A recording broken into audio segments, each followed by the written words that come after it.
عام مورخین ابن اسیر وغیرہ نے لکھا ہے کہ امام حسین رضی اللہ تعالیٰ عنہ کی شہادت کے بعد تقریباً 2-3 مہینوں تک آسمانی فضا کی یہ کیفیت رہی کہ جب سورج طلوع ہوتا اور دھوپ در و دیوار پر پڑتی تو اتنی سرخ ہوتی تھی جیسے دیواروں کو خون سے رنگا گیا ہو۔ امام زہری رحمۃ اللہ علیہ فرماتے ہیں کہ جو لوگ قتل حسین رضی اللہ تعالیٰ عنہ میں شریک تھے ان میں سے ایک بھی ایسا نہ تھا کہ جسے آخرت سے پہلے دنیا ہی میں اس کی سزا نہ ملی ہو۔ کوئی قتل کیا گیا، کسی کا چہرہ سخت سیاہ ہو گیا، کسی کا چہرہ مسخ ہو گیا، کسی سے چند ہی دنوں میں ملک و سلطنت چھن گئی، ان کی یہ سزا آخرت میں ان کو ملنے والی دردناک سزا کا ایک معمولی سا نمونہ تھا جس کی ایک ادنا سی جھلک لوگوں کی عبرت کے لیے دنیا ہی میں دکھا دی گئی۔ سبت ابن جوزی رحمۃ اللہ علیہ نے روایت کیا ہے کہ ایک بوڑھا آدمی امام حسین رضی اللہ تعالیٰ عنہ کے قتل میں شریک تھا، وہ دفعتاً نابینا ہو گیا۔ لوگوں نے اس سے اس طرح اچانک نابینا ہونے کی وجہ پوچھی تو اس نے کہا کہ میں نے رسول اللہ صلی اللہ علیہ وسلم کو خواب میں دیکھا کہ آستین مبارک چڑھائے ہوئے ہیں، ہاتھ میں تلوار ہے اور آپ کے سامنے چمڑے کا وہ فرش ہے جس پر کسی کو قتل کیا جاتا ہے، اور اس پر قاتلان حسین رضی اللہ تعالی عنہ میں سے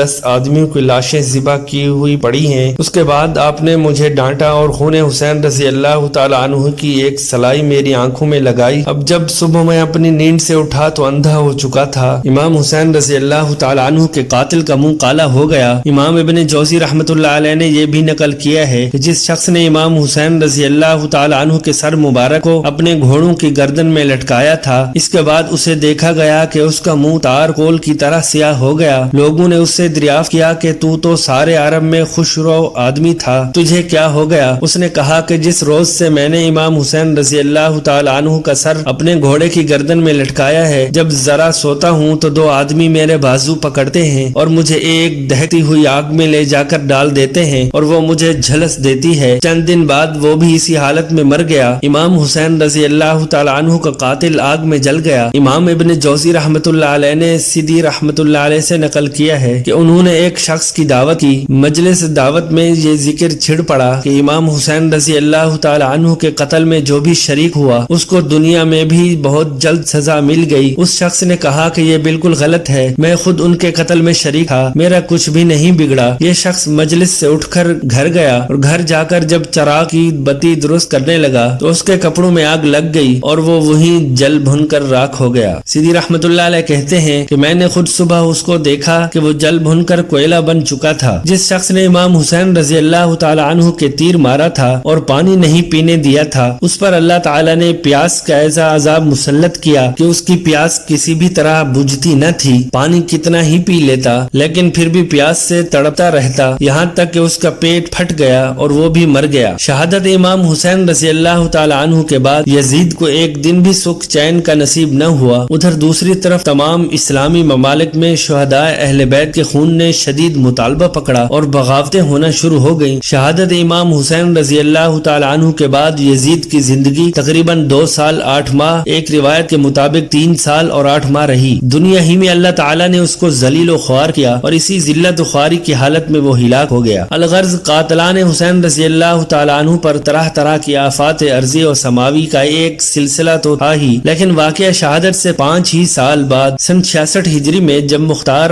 نے قاتلان حسین رضی اللہ تعالیٰ عنہ سے قصاص لینے کا ارادہ کیا تو عام مسلمان اس کے ساتھ ہو گئے اور تھوڑے ہی عرصہ میں اس کو یہ تقویت ہو گئی، کوفہ اور عراق پر اس کا تسلط ہو گیا۔ اس نے اعلان عام کر دیا کہ قاتلان حسین رضی اللہ تعالی عنہ کے سوا سب کو امن دیا جاتا ہے، اور قاتلان حسین رضی اللہ تعالی عنہ کی تفتیش و تلاش پر اس نے اپنی ساری قوت خرچ کر دی اور ایک ایک کو گرفتار کر کے سب کو قتل کر دیا، حتیٰ کہ ایک روز میں 248 آدمی اس جرم میں قتل کیے گئے کہ وہ قتل حسین رضی اللہ تعالی عنہ میں شریک تھے۔ اس کے بعد خاص لوگوں کی تلاش اور گرفتاری شروع ہوئی۔ عمرو بن حجاج زبیدی پیاس اور گرمی میں بھاگا، پیاس کی وجہ سے بے ہوش ہو کر گر پڑا اور اسی حالت میں ذبح کر دیا گیا۔ شمر جو امام حسین رضی اللہ تعالی عنہ کے بارے میں سب سے زیادہ شقی اور بدبخت تھا، اس کو قتل کر کے اس کی لاش کتوں کے آگے ڈال دی گئی۔ عبداللہ، مالک بن بشیر اور حمل بن مالک، ان تینوں کا محاصرہ کر لیا گیا۔ انہوں نے رحم کی اپیل کی۔ مختار نے کہا، ظالمو، تم نے جگر گوشہ رسول پر رحم نہ کھایا، تم پر کیسے رحم کھایا جائے؟ چنانچہ سب کو قتل کر دیا گیا۔ مالک بن بشیر، جس نے امام حسین رضی اللہ تعالی عنہ کی کلائے مبارک مبارک اٹھا رکھی تھی اس کے دونوں ہاتھ اور دونوں پاؤں کاٹ کر اسے میدان میں ڈال دیا گیا اور وہ وہیں تڑپ تڑپ کر مر گیا۔ عثمان بن خالد اور بشین بن شمید جنہوں نے امام حسین رضی اللہ تعالی عنہ کے چچا زاد بھائی حضرت مسلم بن عقیل کے قتل میں یزیدی فوج کی مدد کی تھی، ان کو قتل کر کے آگ میں جلا دیا گیا۔ عمرو بن سعد جو امام حسین رضی اللہ تعالی عنہ کے مقابلہ پر لشکر کی کمان کر رہا تھا، اس کو قتل کر کے اس کا سر مختار کے سامنے لایا گیا اور مختار نے اس کے لڑکے حفص کو پہلے ہی سے اپنے دربار میں بٹھا رکھا تھا۔ جب یہ سر مجلس میں آیا تو مختار نے حفص سے کہا، تو جانتا ہے کہ یہ سر کس کا ہے؟ اس نے کہا کہ ہاں، اور اس کے بعد مجھے بھی اپنی زندگی پسند نہیں۔ مختار نے حکم دیا اس کا سر بھی قلم کر دیا جائے، چنانچہ اس کو بھی قتل کر دیا گیا۔ اس کے بعد مختار نے کہا، عمرو بن سعد کا قتل تو امام حسین رضی اللہ تعالی عنہ کے قتل کے بدلے میں ہے اور حفص کا قتل علی بن حسین رضی اللہ تعالی عنہ کے بدلے میں ہے، اور حقیقت یہ ہے کہ پھر بھی برابری نہیں ہوئی۔ اگر میں 3/4 قریش کو بھی بدلہ میں قتل کر دوں تب بھی امام حسین رضی اللہ تعالی عنہ کی ایک انگلی کا بھی بدلہ نہیں ہو سکتا۔ حکیم بن طفیل کے جس نے امام حسین رضی اللہ تعالی عنہ کے تیر مارا تھا، اس کا بدن تیروں سے چھلنی کر دیا گیا، یہاں تک کہ وہ بھی تڑپ تڑپ کر ہلاک ہو گیا۔ زید بن رفاعت کے جس نے امام حسین رضی اللہ تعالی عنہ کے بھتیجے اور مسلم بن عقیل کے صاحبزادے عبداللہ کے تیر مارا، اس نے ہاتھ سے اپنی پیشانی چھپائی، تیر پیشانی پر جا لگا اور ہاتھ پیشانی کے ساتھ بندھ گیا۔ اس کو گرفتار کر کے اول اس پر تیر اور پتھر برسائے گئے، پھر اس کو زندہ آگ میں جلا دیا گیا۔ سنان بن انس کے جس نے امام حسین رضی اللہ تعالی عنہ کا سر تن سے جدا کیا تھا، کوفہ بھاگ گیا، اس کا گھر منہدم کر دیا گیا۔ عبد الملک بن عامر کوفی کا بیان ہے کہ جس وقت حضرت مصعب بن زبیر کا سر لا کر عبد الملک بن مروان کے سامنے رکھا گیا تو اس وقت میں عبد الملک کے پاس کوفہ کے مشہور محل دارالامارہ میں موجود تھا۔ عبد الملک نے مجھے